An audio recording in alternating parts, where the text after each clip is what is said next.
Merci, Monsieur Legros. Je ne sais pas si le taux de natalité est plus élevé grâce aux structures d'échange. Comme vous l'avez vu, nous tenons parfaitement notre horaire, puisque nous avons pile le quart d'heure vaudois de retard sur l'horaire prévu. Ce que je vous propose, eh bien, c'est que on entende Esteban Garcia faire sa présentation, ensuite de quoi nous aurons une pause qu'on va grignoter un tout petit peu seulement, de 5 minutes à peu près, et ensuite on aura le débat, mais je vous redonnerai ces précisions après.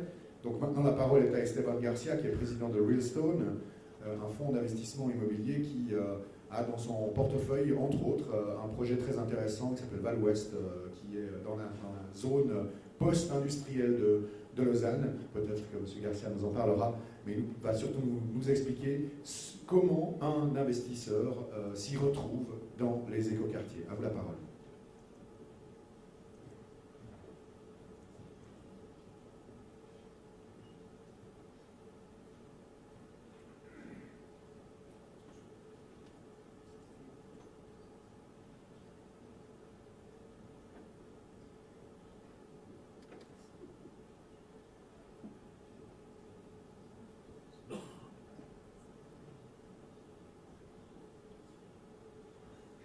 Mesdames et messieurs, bonjour.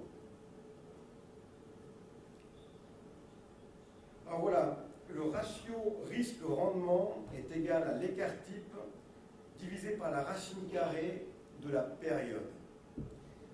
Alors pour votre santé mentale ainsi que la mienne, je ne développerai pas cette formule qui nous est précieuse. En effet, je préfère plutôt vous parler de l'histoire d'un fonds immobilier en tant qu'investisseur institutionnel, de sa responsabilité en tant que telle, de ce qu'il entend par écoquartier et du développement durable, un bref rappel bien sûr, du risque-rendement en pratique et non pas en formule pour l'investisseur institutionnel, et des exemples concrets que l'on traite sous les aspects environnementaux, sous les aspects sociaux et économiques, avant de conclure. Alors tout d'abord, il faut comprendre que Realstone, qui est une direction de fonds de placement qui gère 2 fonds de placement immobilier et qui est agréé par la FINMA, est devenu un investisseur institutionnel dans une période particulièrement difficile. Le fonds Realstone Swiss Property a été créé en 2008, en pleine crise mondiale, et les investisseurs étaient particulièrement timides, le marché immobilier particulièrement sec.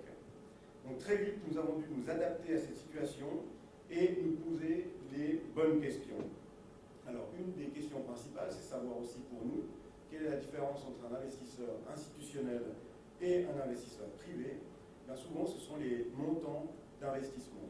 Nous traitons en particulier et en premier des terrains ou des acquisitions immobilières qui sont supérieurs à un montant de 20 millions de francs suisses. On se retrouve souvent avec moins de demandeurs. Si ce n'est pas le cas pour des immeubles de 2, 3, 4 millions de francs suisses, on se retrouve en concurrence avec des privés, dont souvent aussi le côté affectif prend une part importante à l'acquisition.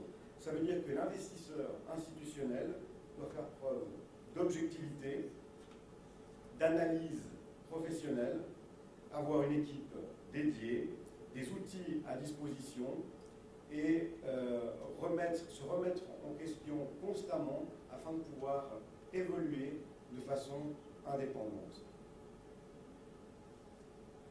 L'investisseur institutionnel doit être responsable car il joue un rôle important dans l'économie et dans la société.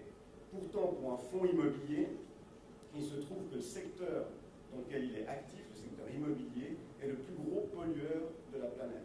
Selon les dernières sources de l'OCDE, 45% des émissions de CO2 proviennent du secteur immobilier.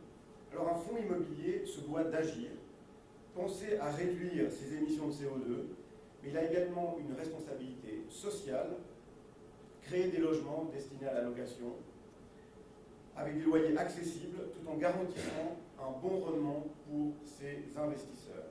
Il faut donc un juste équilibre. Alors, selon Wikipédia, la définition d'un écoquartier,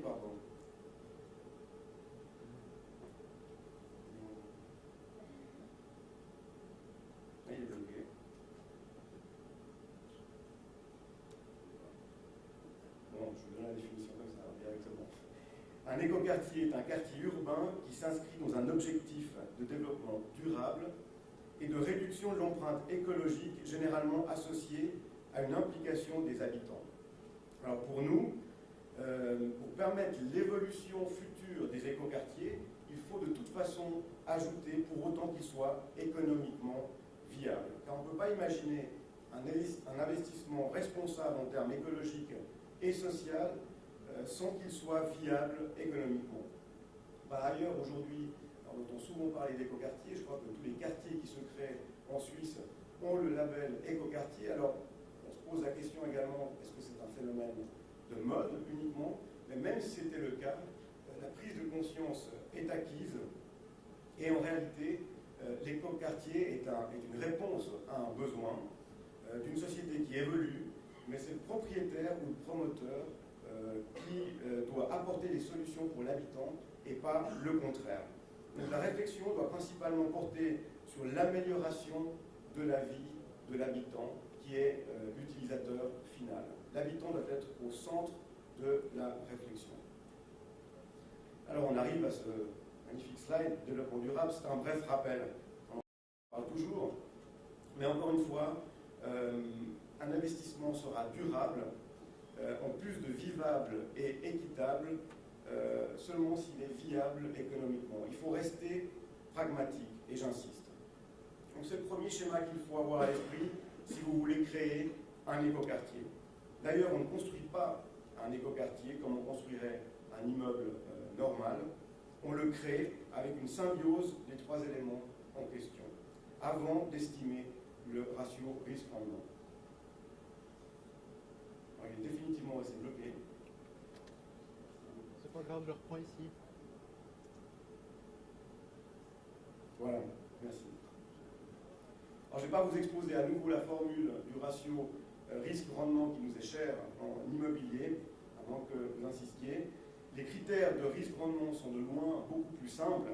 Donc, pour les critères de risque, lorsqu'on analyse un écoquartier, il y a la situation, il y a le marché du logement, la durabilité, les qualités des infrastructures, la fiscalité, l'accessibilité, la politique et aussi la pollution des immeubles existants, mais les terrains également, des immeubles existants par exemple pour l'amiante. Mais pour les critères de rendement, on peut parler des loyers, les états locatifs, les charges, l'entretien, la conjoncture, les taux d'intérêt.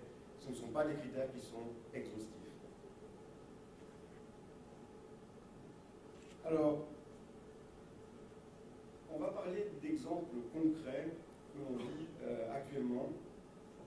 Agir sur l'environnement, pour nous par exemple, sur des immeubles existants, c'est la rénovation. Nous avons 2 tours à Pudou, c'était un investissement d'environ 18 millions de francs suisses au départ. Nous avons investi 4,5 millions de francs suisses pour la rénovation d'un immeuble qui avait un éco-bilan catastrophique entre G et F, qui est passé à A. Nous avons obtenu le label Minergie. Nous sommes chauffés à 100% au chauffage à mazout. C'est vrai qu'on entend souvent le chauffage à distance, les sondes géothermiques, le photovoltaïque, etc. Mais est-ce qu'on peut aujourd'hui garder un chauffage à mazout? Alors, on s'est posé la question, et en ce qui concerne les tours de Pudou, nous sommes aperçus qu'en isolant de manière extérieure, donc, avec 200 mm d'isolation, en adoptant des fenêtres à triple vitrage, en récupérant la chaleur sur la ventilation, nous avons pu diviser par 5 la consommation de mazout. Et nous avons donc réadapté nos chaufferies. Nous avons changé l'ancienne chaufferie par une nouvelle qui est 5 fois plus petite. Divisé par 5 la consommation de chauffage, la consommation de chauffage c'est 50% de la charge, des charges pour le locataire.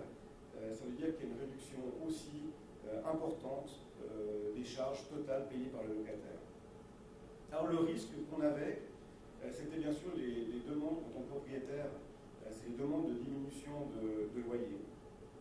Le rendement était particulièrement bon vu qu'on a un rendement de 6,18% net sur les travaux. Alors qu'est-ce qu'on a fait? On a été visiter en fait et on a pris contact avec tous les locataires. Nous avons rencontré 71 locataires en compagnie de notre architecte et de la régie immobilière qui s'occupe de ces immeubles. nous leur avons dit tout simplement, voilà, nous allons augmenter les loyers, mais diminuer les charges, afin que vous puissiez vivre beaucoup mieux et avoir une meilleure qualité de vie dans vos appartements. Et en conséquence de cette approche, nous n'avons eu aucune demande de diminution de loyer à ce jour. Donc ça veut dire que, en fin de compte, le fait de pouvoir approcher le locataire en direct pour lui expliquer que ses charges vont diminuer, que son loyer va peut-être augmenter, que sa qualité de vie va également être améliorée, pour finir, son budget loyer plus charge reste le même et sa qualité de vie augmente. Donc c'est particulièrement apprécié, je dirais, par le